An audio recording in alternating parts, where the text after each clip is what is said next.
Present indefinite tense के rules इतने हैं कि शायद मुझे अभी कई सारे वीडियोस बनाने पड़ेंगे, लेकिन आज की इस वीडियो में उसमें से कुछ रूल्स को आज कवर किया जाएगा। आप देखिए, सीखिए और अपने इंग्लिश को इसी तरह से इन्हेंस करते रहिए। आइए सीखते हैं कुछ ऐसे रूल जो बहुत ही अमेजिंग हैं और आप सीखने के बाद बोलेंगे कि wow, it was in actually present indefinite tense. जी हाँ, ये प्रेजेंट इंडेफिनिट टेंस का ही कमाल है। आज की पहली रूल सीखें। ऑनरशिप को दिखाने के लिए, मीन्स स्वामित्व को और अधिकार को दिखाने के लिए प्रेजेंट इंडेफिनिट टेंस का इस्तेमाल किया जाता है। इसके लिए एक बहुत ही अच्छे फ्रेज का इस्तेमाल किया जाता है, दैट इज बिलोंग टू। अगर आप इसके इस्तेमाल से कोई भी चीज़ किसी का हो, आराम से आप बता सकते हैं। Like I have a pen, मेरे पास एक कलम है और मुझे ये कहना है कि ये पेन, यह कलम राम की है। तो नॉर्मल सेंटेंस में तो मैं बोल सकता हूँ दिस इज राम्स पेन, लेकिन ये बहुत ही सिंपल फील कराएगा, सिंपल साउंड करेगा। लेकिन इसी बात को प्रेजेंट इंडेफिनिट टेंस के हेल्प से अगर बोलेंगे तो इसकी साउंड थोड़ी सी बेहतर हो जाएगी। Like this pen belongs to Ram. देखिए कितना आराम से आप इसको बोले और साउंड देखिए कितनी अच्छी होगी। This is Ram's pen, simple सा है, नॉर्मल सा है। But if you say this pen belongs to Ram, तो इसकी साउंड बिल्कुल बेहतर है, स्टैंडर्ड लेवल की है, जो आपको करना चाहिए। अब यहाँ पे आपने क्या सीखा, कोई भी चीज़ किसी का हो, आराम से आप बिलोंग्स टू के हेल्प से उसे बोल सकते हैं। जैसे कि यह मोबाइल उसका है, this mobile belongs to him. यह कार उस लड़की की है, this car belongs to that girl.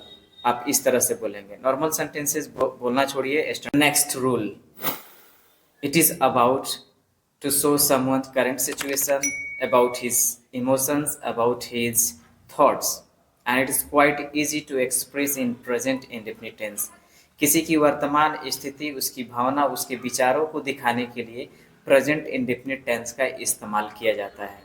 और ये बहुत ही यूज़फुल है क्योंकि स्पीकिंग में ये फ्रिक्वेंटली यूज़ भी होता है। आप एग्जाम्पल देखें और समझें और फिर इसको अपने कन्वर्सेशन में इस्तेमाल करेंगे। सबसे पहली चीज़ इसमें तो ये सीख लें कि किसी का भी अगर लुक आपको बताना है तो आप उसको प्रेजेंट इंडेफिनिट टेंस में सब्जेक्ट के बाद लुक्स लगा करके एडजेक्टिव लाइए जैसा वो दिखता है और उसके बाद से सेंटेंसेस बोल डालिए। जैसे कि he looks handsome, he looks smart and handsome, he looks wealthy. आप इसके हिंदी ढूंढिएगा, क्या मिलेगा, वो बहुत खूबसूरत दिखता है, वो चालाक और खूबसूरत लगता है, वो बहुत अमीर लगता है, यह दिखता है। इस स्ट्रक्चर की यूज से कितने आराम से इस बात को एक्सप्रेस कर पा रहे हैं। अब ये जरूरी नहीं कि सिर्फ आप तारीफ के लिए बोलेंगे। अगर कोई वाकई गंदा भी दिखता है तो you can go for it. He looks very dirty, he always looks lazy. वो आलसी दिखता है तो भी आप इसके लिए जा सकते हो और ट्राई टू फील इट कि ये प्रेजेंट इंडेफिनिट टेंस आपकी स्पीकिंग में कितना ज़्यादा यूजफुल हो सकता है। Next rule, it is about conditional sentences. Conditional sentence बनाने के लिए भी प्रेजेंट इंडेफिनिट टेंस का ही इस्तेमाल किया जाता है। इसमें एक फर्स्ट कंडीशन आता है, उसमें आपको प्रतीत होगा कि दोनों सेंटेंसेस फ्यूचर में है, लेकिन आपको पहला सेंटेंस प्रेजेंट इंडेफिनिट टेंस में बनाना होगा और दूसरा सेंटेंस आपको फ्यूचर इंडेफिनिट टेंस में बनाना होगा। जैसे तुम आओगे तो मैं जाऊंगा, सेंटेंसेस सुनने के बाद लग रहा है दोनों फ्यूचर में है, लेकिन आपको पहला सेंटेंस प्रेजेंट इंडेफिनिट टेंस में बनाना पड़ता है।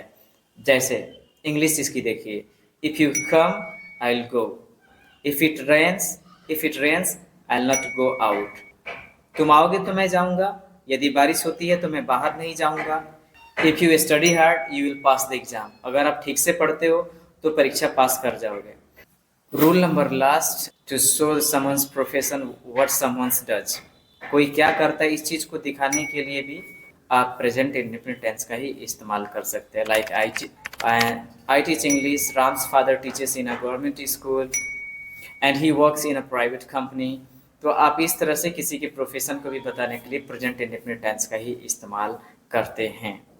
आई होप कि ये वीडियो बहुत ही ज़्यादा यूजफुल है। आगे की वीडियोस में कुछ advance rule present indefinite tense के मैं लेकर के आऊँगा। ये बेसिक रूल्स थे जिसको सीखना बहुत ज़रूरी है। कॉमन ग्रामर सेंस के लिए भी काफ़ी इंपॉर्टेंट था, आप अपने स्पीकिंग में भी यूज़ कर सकते हैं और आने वाले कम्पिटिटिव लेवल की एग्जाम्स में भी ये बहुत ज़्यादा यूजफुल होते हैं। तो वीडियो अगर अच्छी लगती है तो आप प्लीज़ अपने दोस्तों में, अपने फैमिली मेम्बर्स में शेयर करें। वैसे तो मैं शेयर करने के लिए बोलता नहीं हूँ, लेकिन मैंने काफ़ी वर्क किया इस पर। अगर मेरी मेरी टीचिंग आपको वाकई समझ में आती है और आपके लिए यूज़फुल होता है तो प्लीज़ आप शेयर करें, लाइक करें, सब्सक्राइब करें, ज़्यादा से ज़्यादा अपने दोस्तों में बांटें।